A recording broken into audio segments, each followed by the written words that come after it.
참으로 좋으심 그리고 오래 참으시는 우리 하나님 아버지 감사합니다. 오늘도 우리 한 사람 한 사람 하나님이 새벽을 깨울 수 있도록 우리를 일으켜 세워주시니 감사하고, 오늘도 하나님 새 하루를 우리 한 사람 한 사람에게 내려주시니 참으로 감사합니다.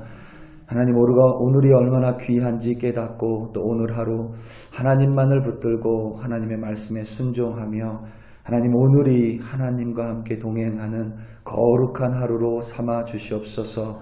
하나님, 특별히 우리 한 사람 한 사람 하나님을 바라볼 때마다 하나님 절대 그 시선을 외면하지 말아주시고 두 손 꼭 잡아주시며 하나님의 사랑과 은혜와 능력으로 가득 채워 주시옵소서. 참으로 감사드립니다. 예수님의 이름으로 기도드립니다. 아멘. 욥기서 34장 21절부터 37절 말씀으로 주의 말씀을 증거합니다. 우리 다 함께 보시겠습니다. 능력받는 새벽기도, 응답받는 새벽기도, 성령과 함께하는 새벽기도. 할렐루야. 아멘.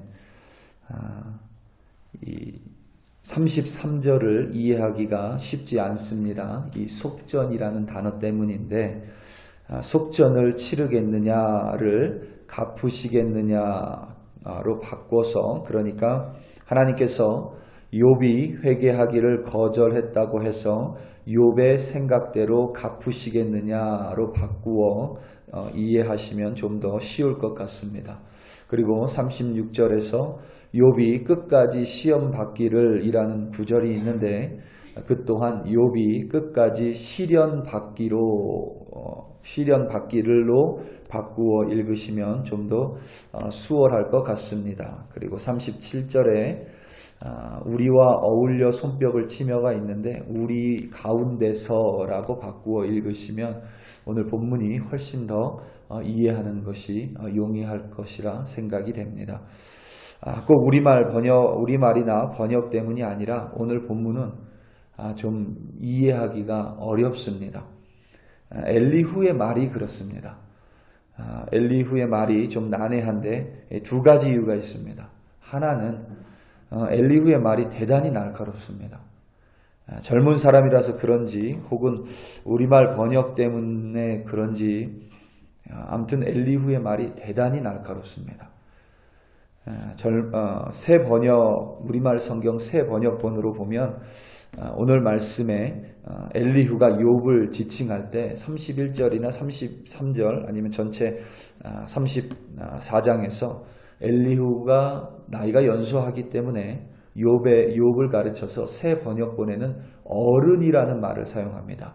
어른께서 하나님 앞에 나아가지 않으신다면 이렇게 번역을 해놨는데도, 그럼에도 그렇게 경어를 사용하고 있음에도 불구하고 이 새 번역본에도 34장의 엘리후의 말은 대단히 날카롭습니다.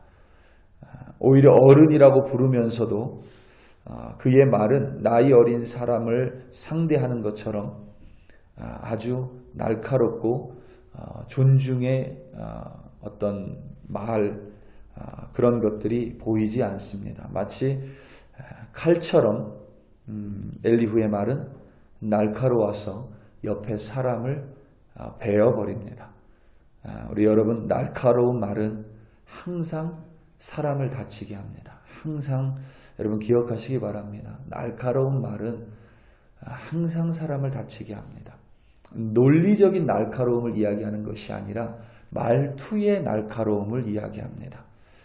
강원국이라는 작가가 있습니다. 전 청와대 비서실에서 근무를 했었던 대통령 연설비서관이에요. 대통령 연설비서관.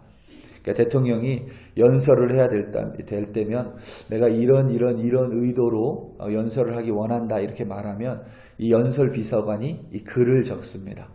이 책을 내기 위해서 글을 적는 것이 아니라 연설문을 이렇게 적는 거예요. 그러니까 어떻게 말을 해야 되고 어디에서 쉬어야 되고 어디에서 강조를 해야 되는지도 이렇게 체크를 해주는 마치 연설 전문가이고 코치 같은 사람입니다. 단지 글을 잘 쓴다고 해서 맡을 수 있는 직책이 아닙니다. 강원국이라는 그 연설 비서관이 글과 연설에 대해서 대단히 해박한 지식과 지혜를 가지고 강연을 한 적이 있는데 그때 이런 말을 합니다. 사람마다 말투가 있대요. 사람마다 말투. 신기하게 그 말투는 마치 우리 손가락의 지문처럼 사람마다 다르고 어떤 사람이 어떤 특정한 말투를 갖게 되면 그것이 웬만한 노력을 가지고는 변화되지 않는다고 합니다. 그래서 내가 내 말투를 잘 살펴보고 좀 문제가 있다고 생각이 든다면 변화시키기 위해서 대단히 큰 노력이 필요하다는 얘기를 했어요. 그러면서 이런 얘기를 하더라고요. 자신은 말투가 좀 어눌하답니다. 제가 강연을 들어보니까 진짜 그래요. 그분이 말투가 대단히 어눌합니다. 그분이 서울대 외교학과 나왔거든요. 진짜 똑똑하신데 작가로서도. 근데 말투는 굉장히 어눌해요. 그러니까 그분이 그럽니다. 자기는 말투가 어눌하기 때문에 누구를 처음 만나는 사람 그 누구를 만나도 자기를 경계하지 않는데요. 말투가 어눌하기 때문에. 정말 강연의 내용은 유익한데 이 말투가 어눌해서 다른 말로 이야기하면 굉장히 친근감이 느껴집니다. 그분이. 그래서 제가 경계를 풀고 그분의 강연을 더 이렇게 잘 들을 수 있었어요. 엘리후의 말투는 대단히 날카롭고 공격적입니다. 문제는 그렇게 되면 아무리 엘리후의 말이 바른 말이고 옳은 말이고 이치에 어긋나지 않았다고 해도 사람들은 그의 말을 듣고 싶어 하지 않습니다. 욥은 그의 말을 듣고 싶어 하지 않아요. 더군다나 욥은 시련과 고난 가운데 있는 사람인데 엘리후의 말이 꼭 맞는 말이라고 해도 그의 날카롭고 공격적인 말투 때문에 욥은 절대 엘리후의 말에 귀를 기울일 수가 없습니다. 너무 아프고 또 상처받을 것을 이게 본능적으로 욥은 알기 때문에 그렇습니다. 말은 옳더라도, 그래서 그런 말이 있어요. 말은 옳더라도 말투는 틀릴 수 있다. 여러분, 어떻게 고난 가운데 있는 욥에게 엘리후가 당신에게 끝까지 당신이 시련받기를 원합니다. 어떻게 이런 말을 할 수 있겠어요? 절대 그런 말은 못하죠. 또 엘리후의 말이 난해한 이유는, 오늘 본문이 난해한 이유는 사실이 아닌 것을 마치 사실인 양 이야기하고 있기 때문입니다. 사실이 아닌 것을 엘리후가 사실인 것처럼 말하기 때문에 그의 말에 모순이 있고, 엘리후가 그렇게 사실이 아닌 것을 사실인 것처럼 말하는 이유는 자신이 원하기 때문에 그렇습니다. 자신이 원하는 것이 있기 때문에. 지금 엘리후는 뭘 원하냐면 욥이 회개하기를 원해요.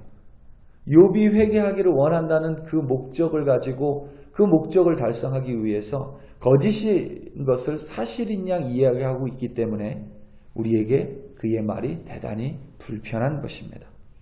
궤변이라고 하죠. 궤변을 늘어놓고 있는 거예요. 오늘 본문을 보면 엘리후가 하나님께서 사람의 길을 주목하고 사람의 모든 발걸음을 감찰하신다고 했습니다. 분명히 맞는 말이에요. 그런데 이어서 하나님은 악한 사람을 즉시 심판하시고 오래 걸리지 않고 심판하시는 것이 그를 조사할 것 없이 곧바로 꺾으실 수 있고 밤사이에 악한 사람을 뒤집어 엎어 흩으실 수 있으시고 눈앞에서 그의 악인을 바로 한순간에 치실 수 있다라고 단언을 합니다.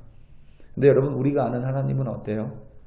우리가 아는 하나님은 지금도 참고 계십니다.